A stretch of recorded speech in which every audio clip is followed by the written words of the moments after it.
Yes, welcome to the Shelter-footycast live from BackChat Studios. A day out from a big game of footy over here in the West. Optus Stadium, Freo, Adelaide. We'll get into that shortly, but we better talk some absolute pooperama first. Mark Reddings joins me as usual. Hello, Skeeter. Hello, Scully. Bit of hint of spring. Nice warm weather because we had a shocker last Saturday. It was freezing. So it's nice to think tomorrow night's going to be good. I've got the Derby for the WAFL on Saturday. That's going to be a big crowd down there. So, no, it's just you're starting to get towards September finals.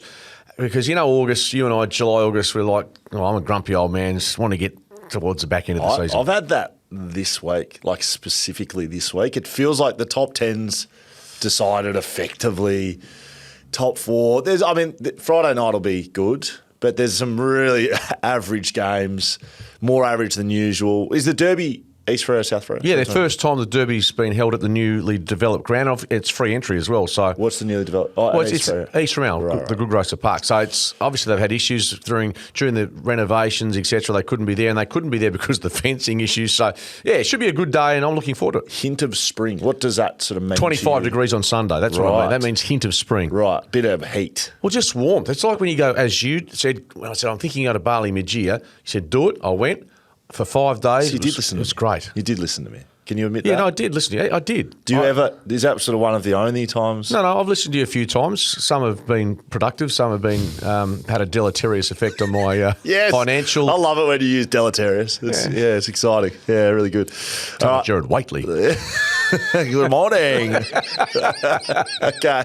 All right, let's get into some footy news, of course. Thanks to our sponsors, Shelter, shelterbrewing.com.au. Get your beers for the weekend, especially for Freo finals. Stock your fridges up. You can jump online and get some beers there. Thanks to Grounded. Paywise, of course, bringing us the delve. If you want Skeeter to delve, he'll delve. If I want to delve, I'll delve. We'll be getting into that. I will say he's on the early late campaign sort of trail with getting information. He sort of came in here texting. No, I've got it. You were non-responsive. Like I was just like, Skeet, can you test your microphone? Just nothing because you were that hard delving. If I want to delve for Paywise, I need to delve properly. And I decided to delve a bit late. Homewise Solar. I'll delve. Homewise Solar will bring us the guarantee of the week. You've been very good of late. Have I? So listen up when Skeet brings it. We have. Warner last week. Watson the week before, I think. To be honest with you, I'm a bit like you. As soon as I put my guarantee on the line for Homewise, gone in. It's like is it dog memory? Who's got a memory with no memories? Dogs have a goldfish. Goldfish. There's certainly animals that I would associate with memory, and short term, no good. The goldfish going at it here on the Shelter-footycast. Aspect Accountants will bring us the numbers and should say off the top, what is the tipping difference? Zero. Because parity. So we are all square with 2 weeks and finals to go, and we will be trading look places. That will be happening for 1 month. It needs to be said that Skeet slightly leads the margin, so margin needs to be taken into account now. If I get Fitzy, I love you. If I get done on margin. On account because you don't submit that. Fitzy does. You don't ever come up with a margin. I just whack down a 15 or a 20. I'll give you the margin. I can delve and give you a margin all on the same day. I don't want the margin. Okay, let's get into coach talk. It feels like this is rumbling around. Well, can they just pull the trigger on this? Surely they know. Carlton, they've been waiting for Josh Fraser to say, yes, I want the job. He wants the job now. That's official. Worst held secret in AFL, I would have thought. You got anything to add on the Carlton selection? Just the timing. I think next week depends when they're going to do this. Let's just hope between Essendon and Carlton, they work out the days that gets the most coverage for their respective clubs. Josh Fraser seems logical. It seems inevitable. At Essendon, a little birdie texted me yesterday who might even be associated with a contact you have and it's not new, it's not breaking, but Mark McVeigh is the man at the Bombers. And that's been the talk for about 2 or 3 weeks behind the scenes that he has won the race. AFL people seem to be saying Mark McVeigh. Let's just go with it. Mark McVeigh's the new coach of Essendon. Can we just say that? He wins. And the fact he's competing against James Hird is a joke. How he's got to number 2 with the, I think, significant group of good candidates that are coaching right now in the game. How is it McVeigh v. Hird? I don't know. McVeigh's got the job, especially if it's those two. And he's got the resume and the experience and the currency to mean I think he ticks all the boxes for the Bombers. Scott Pendlebury has been spoken to by Essendon and Gold Coast about finishing his career there. No, he won't be doing that. Come on, Scott. He won't be doing that. Or the question could also be asked of Tex Walker. Could Tex Walker be lured by... Well, he'd get a game at Essendon. At Essendon to go as a forward, for instance, and help out some of the, like Nate Caddy, just develop his craft. I'm not sure that'll happen because he's a Crow. Hey, by the way, I saw a photo of Tex and his family, beautiful family. He was great in his farewell speech. I looked at his kids. Geez, they're little Tex minis. Really? They just look like him. Was from he in Gateway. Adelaide gear, the one who loves Nick Dacos? Well, I'm not sure he was Adelaide. I don't think he was any gear, the kids, but it was a terrific shot. So we lose Tex, although he will be here tomorrow night, which is great, I believe. So that's our farewell to... Playing? Well, you're not going to come here and not play. No, sorry. Is the team's out yet? No, it's not like he's travelled and it's still uncertain. He's whether he travelled, but plays, if you're you would think that he would travelling, play. you're playing. Surely. Yeah, so It's coming they've for still a got ride. they've still got to finish top 4 if they can. So he's important in that aspect. Does Fogarty has he finished his suspension now? Yeah, he's back. Fogarty's So back. there you go. So they've potentially got the three-headed monster, Fogarty, Walker and Thilthorpe. We will get into that game in just a little bit. The AFL have confirmed a price freeze on entry-level finals tickets for the 11th straight year. This sounds like propaganda, but I will read it. Wildcard Week 1 and Week 2 start at $35.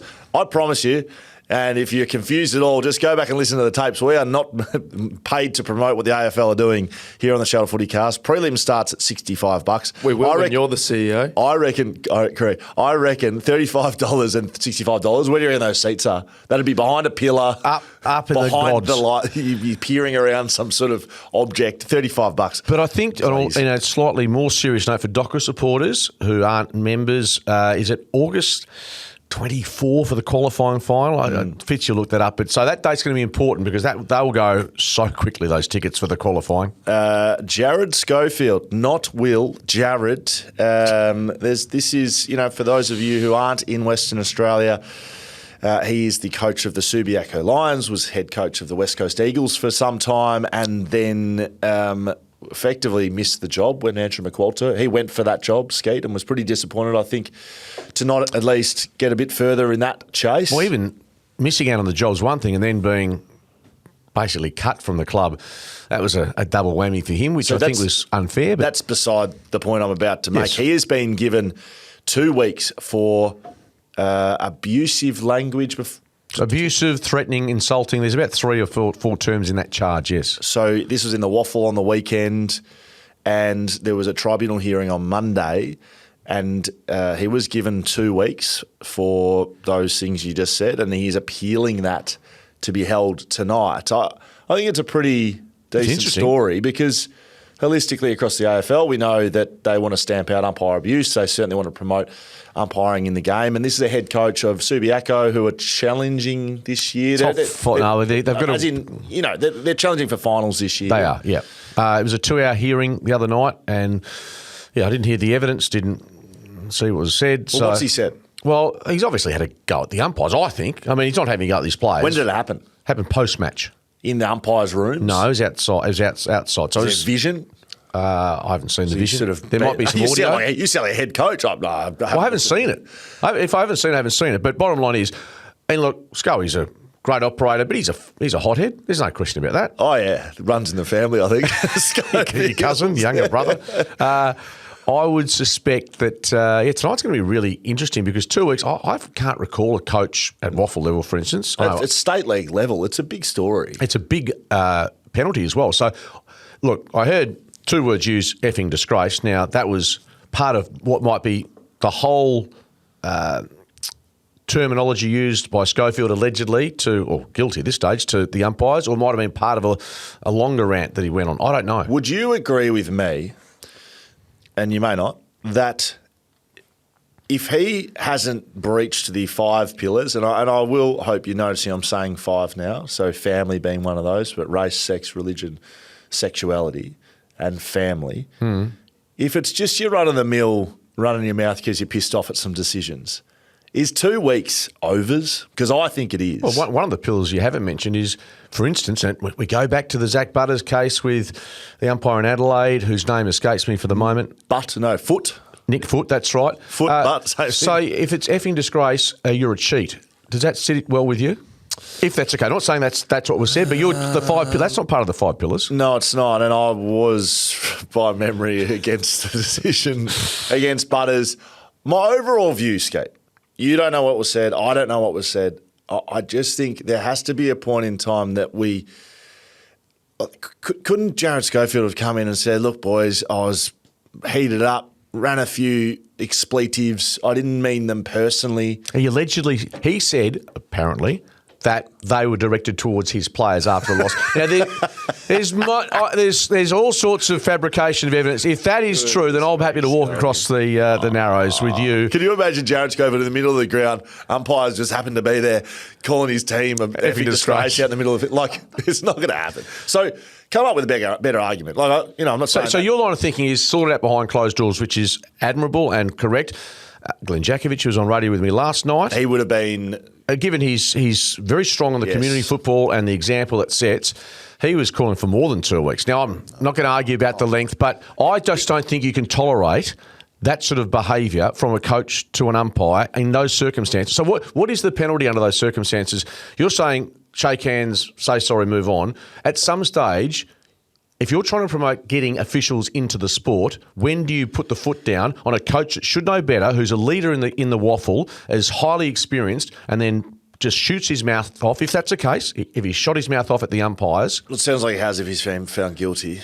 You make a compelling argument. I'm not going to die on this hill, but I do think it matters what was said. And I just think in general with umpire-player interactions, there has to be a level of common sense in a way. And just like fans can say things to players and punters like you and I and can talk about players or umpires or coaches or the AFL, there has to be a level of, what's the meaning behind it? So it matters what was said, doesn't it? I know. You're being flowery and all that. Bottom line is, do we want to be like the World Cup with football with referees? Yes or no? It's a hard no. Well, it's a no. It's a hard no. Or do we want to be closer to what happens in rugby union, where there's a lot more respect? We're not either close to either of those two examples, but somewhere in the middle we need to be to find the respect required. So I'm happy to come down if he's guilty, relatively strongly on a guy. If I don't know if he's got any priors in this area, Scully, either. Just quietly, this is Jared Schofield. So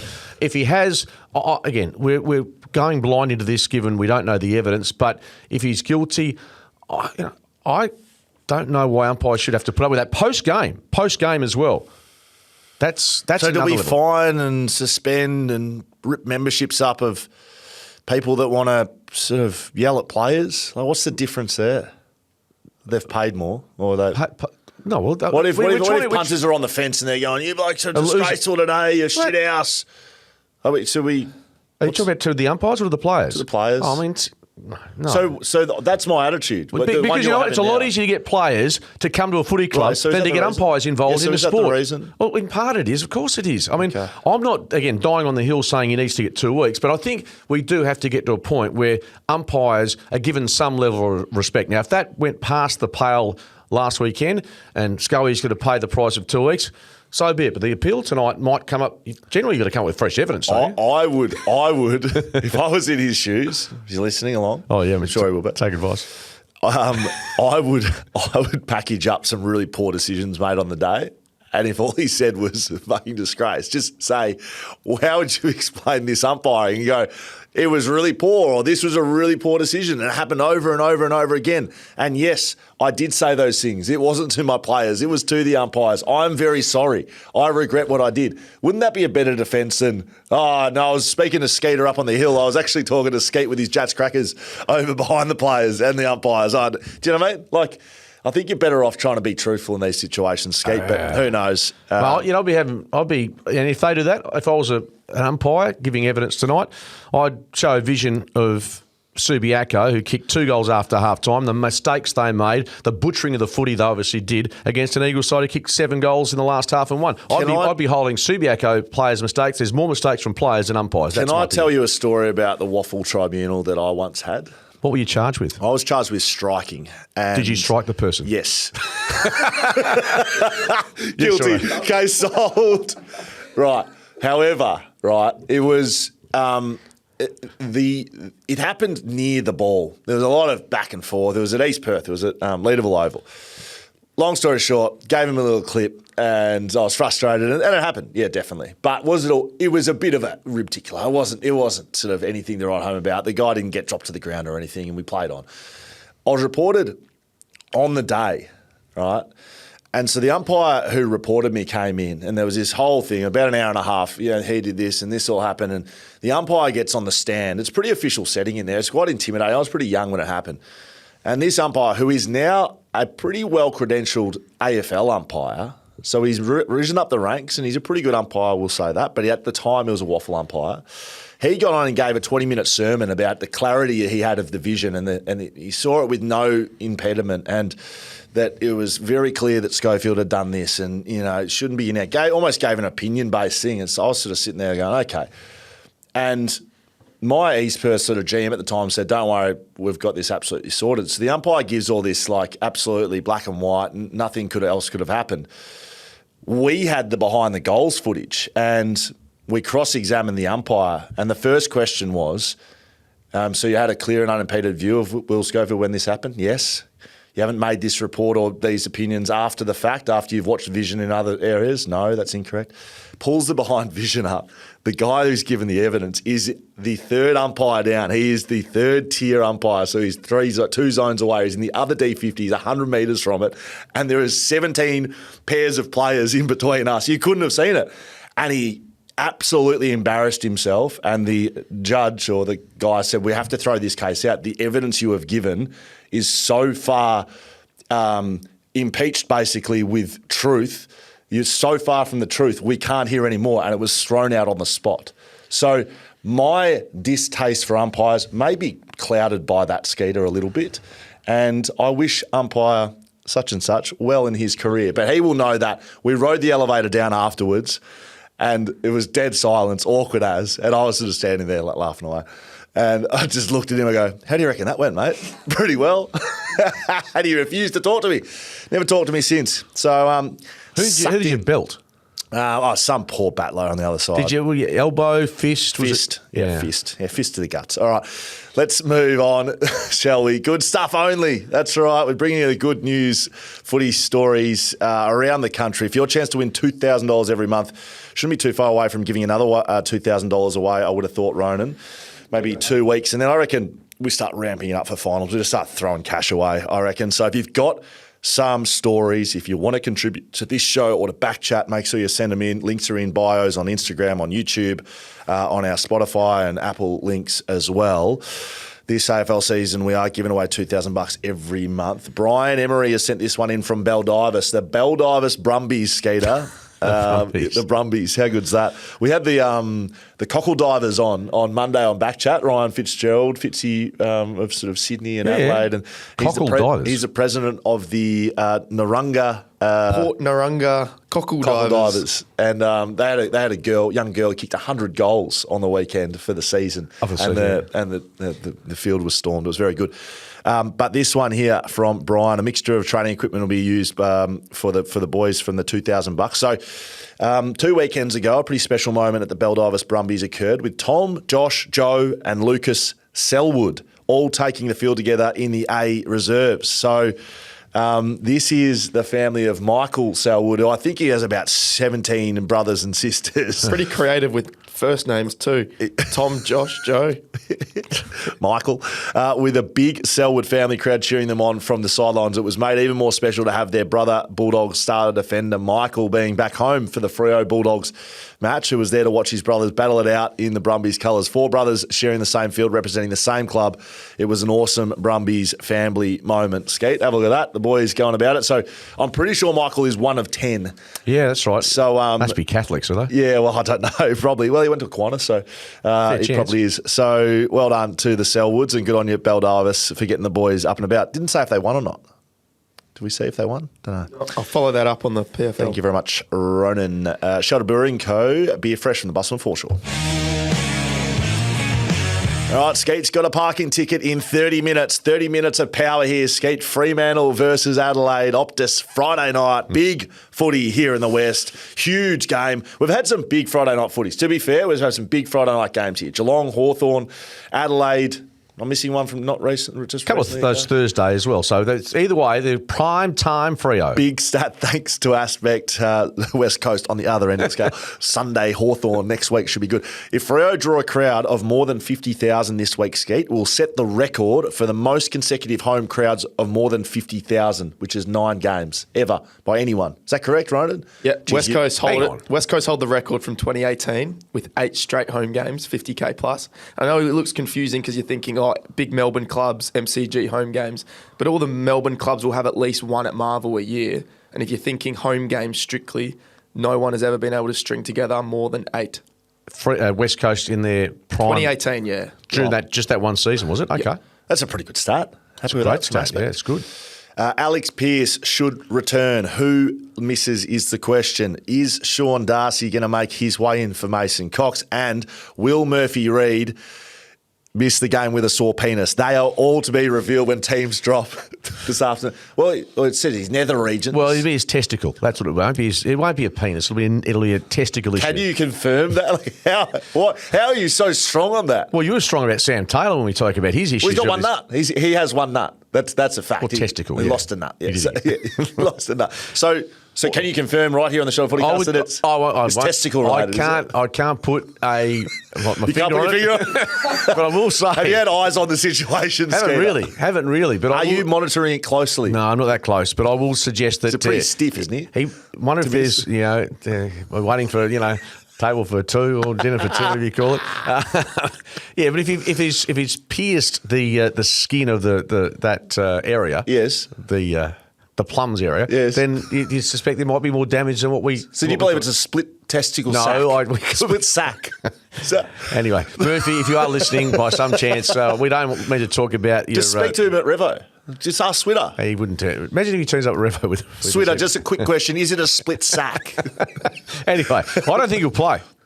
Well, I wouldn't play with a split sack either. Well, I'm not saying it's split. I think he's going to. He'll just be put in cotton wool and nurse through until next week. What will be put in cotton wool? Well, everyone talks about women with pregnancies, how hard that is. Imagine getting your nurries cut in half. That would be tough. Absolutely. Alex Pearce has to return.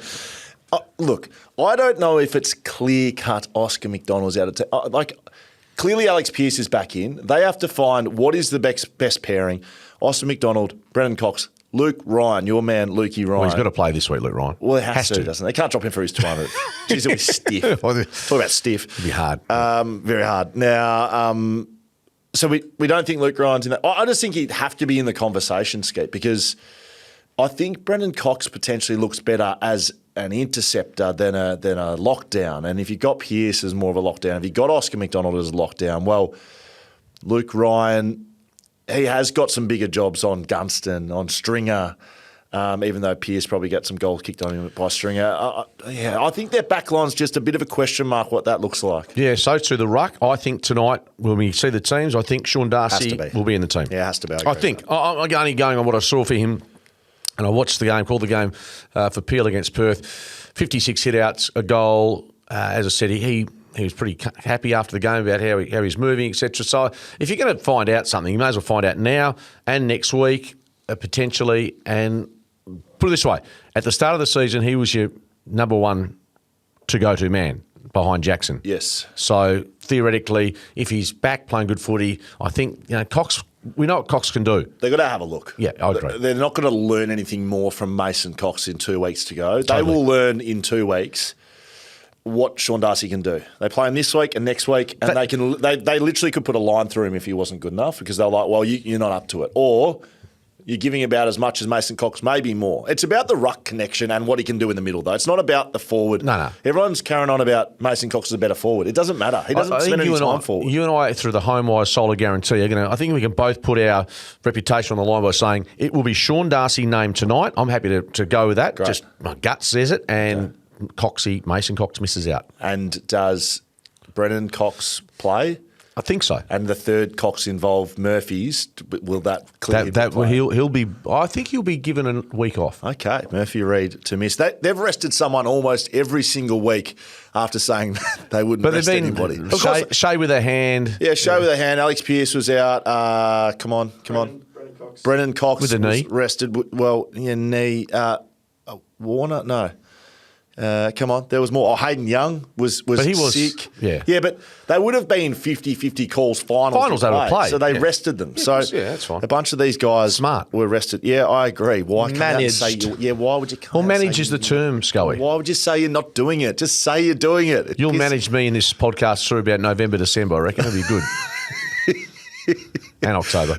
Yeah, I agree. No, we might have. Yeah, you're right. October would be good as well. Alex Neil-Bullen will miss for Adelaide, Texas travel, but no certainty to play. And a couple of other question marks as well. I think this one's going to be game of the weekend, Skeet. I'm looking forward to this one. Crows have only played Freo at Optus 3 times ever. Freo are 3-3 with those. They've beaten them every time. Freo have won this clash 6 of the last 7 times, including by 2 points earlier this year. That was a good win. Big win, yeah. In the wet. Remember Tracy coming back? Oh, was that against Collingwood? No, that was Collingwood. Yes, yeah. No, it was a good game though. It was a good game. They had about a 5-6 goal lead. Tracy misses a goal in the third quarter, and then credit to the Crows, they came back. So more to play for Adelaide this weekend on Friday night. But I think Fremantle back at home, they just haven't lost a game this year. Are they a chance to bring in Wagner to tag Isaac Rankin? I think they missed a trick last week. Cozzy Pickett ran rampant. Last week, Adelaide, Isaac Rankin and Jordan Dawson, they're the only 2 players that pulled them over the line against Richmond. The rest of them are well off. So if you look at that, playing a Hayden Young on Dawson, like he did with Bontempelli, would make sense. Rankin, I don't know if you can afford to go head-to-head, especially with no Murphy Reid if that happens. I wouldn't be playing Shea Bolton v Isaac Rankin. No. I wouldn't like to roll the dice on that. Unless they decide to take some more a like for like and give Christopher Sherry, given he's a small forward. Brayshaw a more defensive role. Yes, but then you've got 2 guys with more of a bit of a defensive role. I don't know if I love that. I think Wagner could be a little chance, but then who misses? That's the other thing as well. Tough call. I'm picking Fremantle. I will pick Fremantle, although I picked Adelaide yesterday on a different show, but I'll take Freo. Give me a margin, please, Skeet. I'll go 13 points. Yep, I will go. Can't be that hard. 24 points. Shut up. Sitting here like you're measuring on bowling green. Just give us a number. How do you roll them? Pretty well. Not great.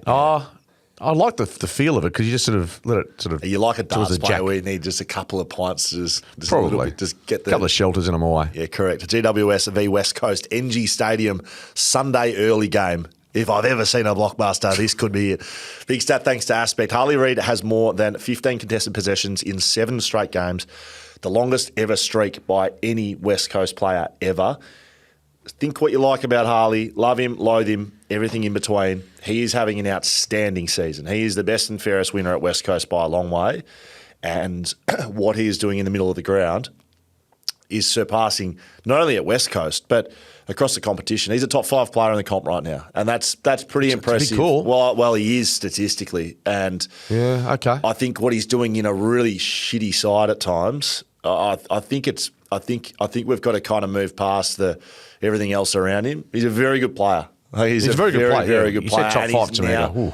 Well, what he's doing from a clearance and contested ball point of view right now has him in the top 5, and that's what his role is. So to me, put all that together, and yeah, I would have him as a top 5 player in the comp right now. Giants, who knows what we're going to come up with? They might have checked out, and this is that time of the year where the Eagles good point could possibly pinch a game on the East Coast on this basis, because the Giants, having been beaten by the Suns in a tight manner, it's all about the mindset for both sides for what it's worth, because the Eagles are heading towards you're 2 weeks out, you're going. Some of the kids are getting tired.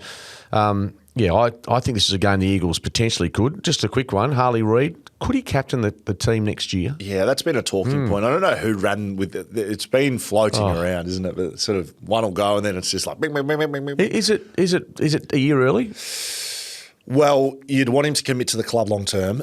You wouldn't want to sign him as captain with 1 year remaining on his deal and then thanks for coming, Oscar Allen, see you later, Brisbane. But also, it's hard from the outside, has he got the personality traits, the character traits? John Worsfold was 22 when he took the reins, but you could sort of see there was a different persona about the two of Harley and him. Well, they're different players, of course there is, but I think Harley has captain written all over him. I think is it a big burden though? Like Nick Dacos is the next Collingwood captain apparently, but is it something you should embrace or is it a bit of a burden?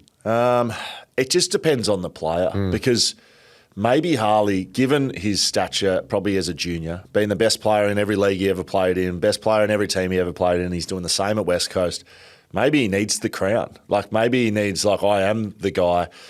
What I see from him just watching, he is an elite teammate. He is. And I know that he does the ill-disciplined stuff. I know that there's stuff to tidy up in his game, but realistically, who doesn't? I mean, at that age, who has this perfect game? Nick Dacos probably, and no one else. So if we're looking for perfectionism, then no, Harley's not ready. But if you're looking at the list and you're looking at his spot in it and you think he can handle maybe co-captain responsibility, at least leadership responsibility, well, I'd be elevating him to that. Ruben Jimby strikes me as the way he plays is a way a leader plays. I don't know if Ruben, I guess, has the standing in the group like Harley does, but the biggest part for Harley would be, can he make it around the team and not around Harley? And I don't think it's really ever been around Harley internally. I think externally, with areas without his control, West Australian, how are you? It was made about him, but I don't think he's ever approached it like that. So to answer your question, Skeet, I think he could be the captain of West Coast. I just don't think next year. But I wouldn't be surprised if they actually did that, though. Do you think too early? I think I wouldn't mind him seeing him being a co-captain alongside Liam Baker, for instance, or Liam Duggan. That's a good to point. give him that 12-month run in before 2020. I'm picking only because it's over there. I've got no idea. The Giants, but with no confidence. West Coast should be packaging up a deal that probably surpasses almost anyone else on any other list. Nick Dacos probably separate to say, you're going to be the captain, you're our future, here it is. And I'm surprised if they haven't already done that, and here's what it looks like. We'll just say, Skeet, Suns snapped their 10-game losing streak against GWS. The Dons snapped their 12-game losing streak against GWS. Could West Coast snap their 9-game losing streak against GWS? And you say no. I've tipped the Dons. I will pick GWS as well. Richmond v St Kilda. Oh, that's grim. I'm doing that game. So there's no Thursday night footy. I didn't even realise that. AFLW's getting a bit of spotlight tonight. Round 1, of course, AFLW. Yeah, Dockers and Eagles both in action this weekend. Dockers play at Coburn. Yes, I'll be covering that game. Good luck to you. Yes, looking forward to that. Richmond v St Kilda MCG, Saturday early. Big stat thanks to Aspect. Richmond has the lowest play on from mark percentage in the competition. Can we see them take the game on a little more? That surprises me a bit. I thought they were a bit more helter-skelter than that, Richmond. Looked like they kicked mark a little more than I would have thought. Nazai Wanganeen-Miller is done for the season with a hammy, 21-day injury. For those following along at home, this game is a absolute nothing on the line. Well, Saints can make the top 10. Is that right? No, they can't. They can. They can't. No, they won't. No. They're not winning. With the injuries, they might win this game. Well, they should be winning it. Look, forgive me if I didn't listen to all your spiel there, but Sam Law, you mentioned him with the knee. No. Likely to miss or a chance to miss. The upside for Richmond, which will give them a bit of a pop, hopefully, Nathan Broad will be his last game at the MCG. Bit of a farewell for him. He announced his retirement last week. So there's an opportunity for them to say farewell. Look, they were pretty good against Adelaide. St Kilda, this is a vulnerable game for them because with Naz out and Wood's done the calf, they're just plodding towards the back end of the season. They should take care of Richmond, but if you're a Saints supporter, this is a game I wouldn't be thinking just rock up to the G and get the job done without any issues. So I've done the ladder predictor, Skeeter, and at some stage in time, St Kilda were passing Carlton with it, but I don't know if they... If Carlton wins on weekend... St Kilda will go in as favourites against both Richmond and Gold Coast. So on my ladder predictor, yep, St Kilda win both games, Carlton lose both games, and if that happens, St Kilda will finish 10th. Well, there's nothing else that can happen if those happen. So Carlton have to win. Bulldogs. Does that surprise you?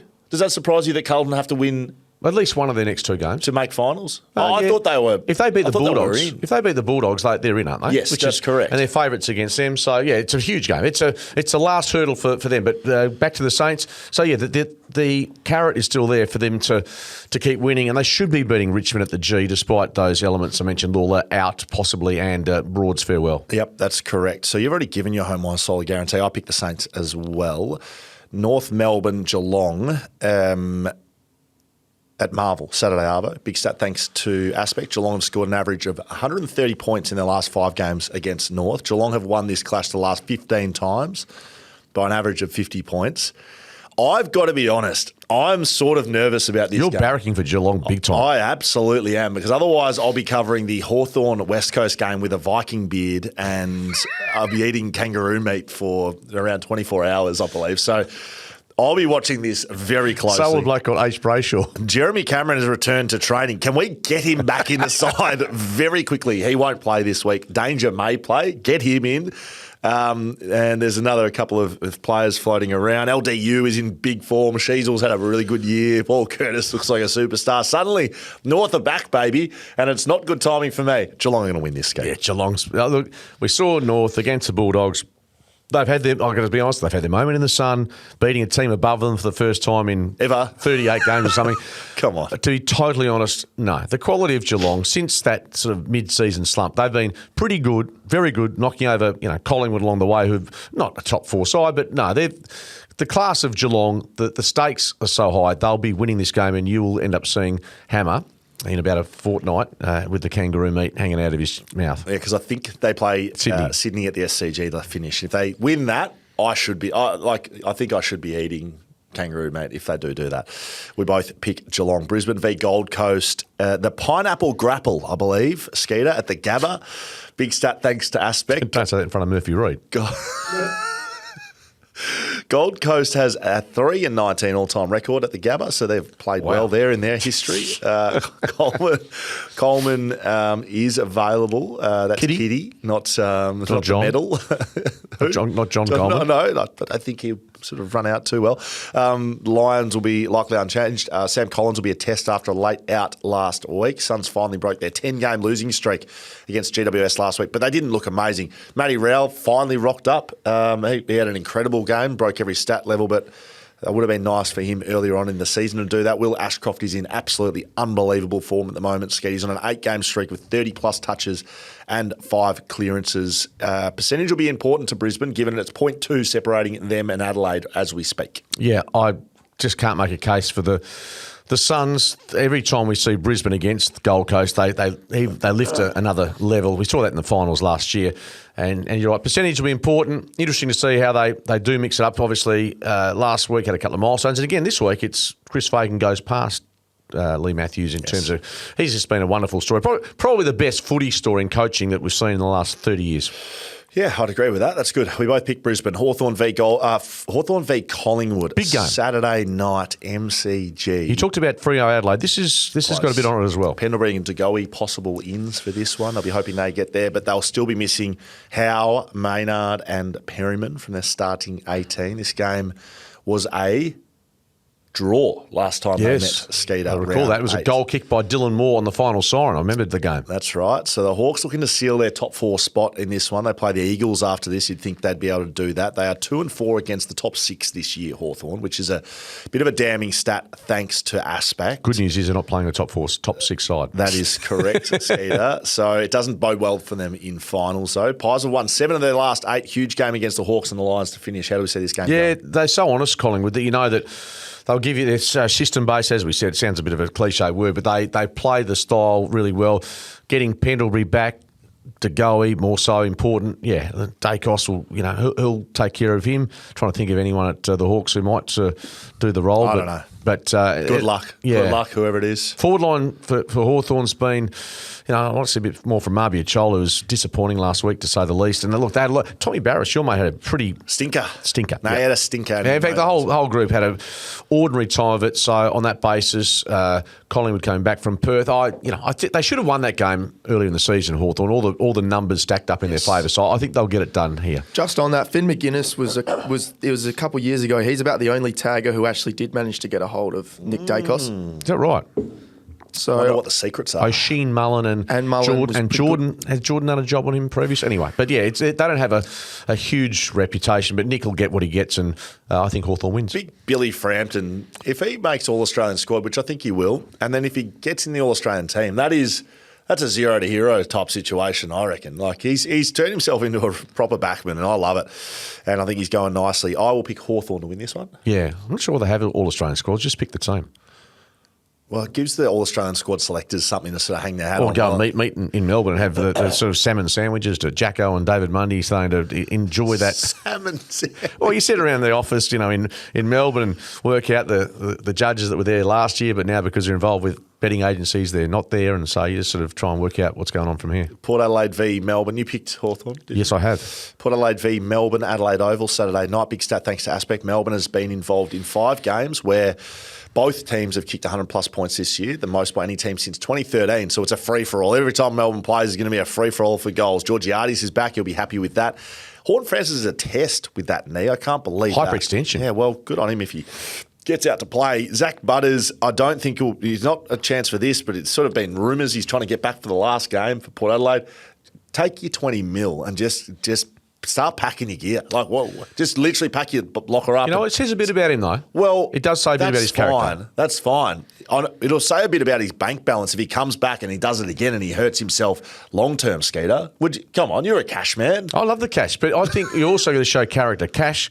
Character, then cash just a little bit behind it, but they're very close. Where does sort of family and no, I'm talking either character or cash. I think they're both important. Slightly sometimes if it's a big cashy, you take that, but if character is still important. If we're looking at sort of some diagram, the cash to character diagram, where do they intersect, do you think? Like, is there an amount of money that then surpasses? If it's a 5K cashy, it has got the better of character, but under that you're working towards a little triangular formation like that. And it sits just like that. If we're honest, I reckon 4K would handle character. I reckon 3K might. I reckon 2K might. I reckon under 4 digits, you start worrying about your character. That's probably where you're at, personally. Character's never been a strong suit of either of us, so we just push on, shall we? By the way, Jack Viney's going to make his long-awaited return via the VFL this weekend, but whether he gets to play, well, you'd hope if Melbourne progresses deep, he'll play some footy in the finals. 8 minutes before Skeet gets a parking ticket, so we will pick Melbourne. Yes, we will. I think we're going to be step-by-step throughout this round, which leaves us tantalisingly placed. Wow.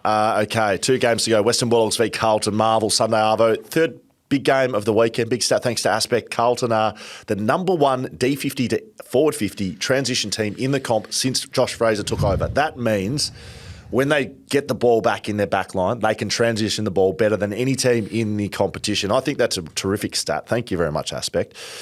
Jacob Wiedering is a chance to return to the VFL after some time on the sidelines with injury. Tim English out until at least after wildcard weekend, which is a big blow to the Western Bulldogs and their chances, which seem to be fading by the week.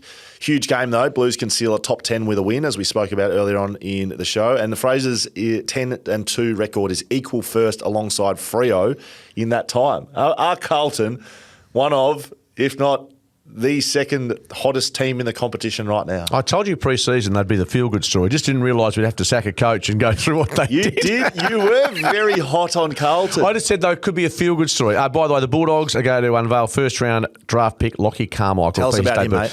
Very good player. He earns a debut after being in the hunt for a round 1 spot before a syndesmosis injury. So if you wanted some information, I've just got it off the AFL Where website. does he play, mate? What sort of player is he? He's a utility. Yeah. Goes well, up and down the ground, works hard. Anywhere you want him. Yeah, up, good in the air, good down low. Take your pick. Yep. So, Bulldogs, in brief, their scoring power is just dried up significantly. I think I mentioned last Thursday night in the call they averaged 72 points a game. Last week they did, I think, 77 against North Melbourne. So that's going to not get the job done more often than not at Marvel. I'm going to back Carlton here to keep going because I ticked St Kilda last week, which is a moronic tip. I'm going to go the Blues to keep going and keep that sort of fairy tale alive. I'll take you on. I'll take the Bulldogs in this one, Skeet. Let's get one different because I know who we're picking in the next game. Essendon v Sydney, MCG, Sunday Arvo. Big stat thanks to Aspect. Essendon percentage, which is 63.2, is the club's second lowest ever. Only better than the 60.1% in 2016. Thanks, Essendon. This one could be ugly. Swans love a beat up. They love beating up on lower sides. They're 10-0 against the bottom 8 with a percentage of 165. Sydney's 58 points from centre bounce last week was the most by any other team. And Errol Goulden is absolutely back. He's had a club record 114 disposals after the last 3 weeks. Other stars are all in form for the Sydney Swans as well. We pick Sydney. We pick Sydney. Essendon, though, with their new coach, probably sitting in the opposition coach's box to assess what he's got to work with or not got to work with. Homewise Solar guarantee of the week. Sydney win by 100 points. That's right, 3 weeks in a row. Whoever's played Essendon 100 points, I guarantee it. If I can't guarantee that, I can guarantee Homewise Solar will save you some coin, just like Skeeter has done. Maybe you can buy yourself some more Jats crackers for Skeet's Eats. I was going to do it this week, but you're carrying on about your parking fine. So no, I'm not parking fine. I'm carrying on the calorie deficit I've got to try and... That looks very tempting. I'll have to try and sneak that, maybe eat it in the car park at 6PR or somewhere else before I get caught by my family. You need to get caught by my family. What was Skeet caught doing? Eating crackers. Shelter Brewing Co. Beer fresh from the Busselton foreshore. Yeah, we were going to get into Skeet's treats. You got a big stack of Jats crackers and alternatives in front of you, but we don't have time today, so you can rustle up some thoughts. No, I'll work towards that, but I do, for Paywise, I still like to get my delve out there. Okay, well, it is time for Skeeter's Paywise Delve of the Week. If I want to delve, I'll delve. We can go on together. There's a lot of people out there that trust my footy IQ. So Baka Kumis was great in defence for the Bulldogs as well. I thought. Who? Baka Kumis. It's all plagiarism in some form. Yeah, we are waiting to hear from Bakar and his team. He could be at Carl. He could be anywhere. I don't think he'd be at the Bulldogs. I think he could be somewhere else next year. Is that right? Yeah. Won't solve my issue if I've pronounced his name properly. Buku Karmas. What do you got for a Skeet? Well, you know what? Tomorrow night, Optus Stadium. Yes. Now, there's two parts of this. One, Wolfie time. There's a question, should the Dockers give it a rehearsal before the finals? Just roll it out. That's a hard no from me. That's a big irrespective. I think you wait for the moment, you wait for the time in a match in a final, which will be their next real important game at home, to roll that out. So I'm a firm no for Wolfie time because the players know that if they roll it out tomorrow night, it's not really the same. About the fans. The fans know what to do. And that bell starts chiming. They'll know what to do. Yeah, well, the bell was chiming at the MCG last week. They've got the same sort of music being played for Melbourne games. So because of the Demons. There's sort of bit of plagiarism or there's sort of copyright happening there. The other one, which you're across this, so the Delve here has a couple of ears listening to Crooked Colours. Now I'm across Fred again, which was a very prominent DJ and still is. You're across him, are you? Well, it's a him, I'm guessing. Crooked Colours, I'm not sure what gender, but I've heard some of their music, or his or her music, DJ. I've only heard of Crooked Colours yesterday. Yes. But there's a rumour, speculation, my delve is that we might hear some of Crooked Colours who've put together, they're a Docker supporter, by the way, he's a Docker supporter. Or she? No, I did hear him talk about Docker supporter, and he wants to somehow find a way to help Fremantle on game night. And without having got into the audio, I will suggest that we might hear some upbeat. It's really quite catchy, the music that's attached to Crooked Colours. I can play it. Yeah, give us a listen. I like it. I've been trying to think of what I can do to get behind the club and show some support. And I'm in that weird period of time between finishing my album and waiting for it to come out. So I've got a little bit of time on my hands. So I've been working on this hype track. And it's coming out pretty sick. Got it? I got my friend Zafty in earlier to cut this vocal. Come on, mate. Play your song, Crooked. Come on, mate. Give us the look. How's it go? How's it? In between Bollywood and the World Cup. There we go.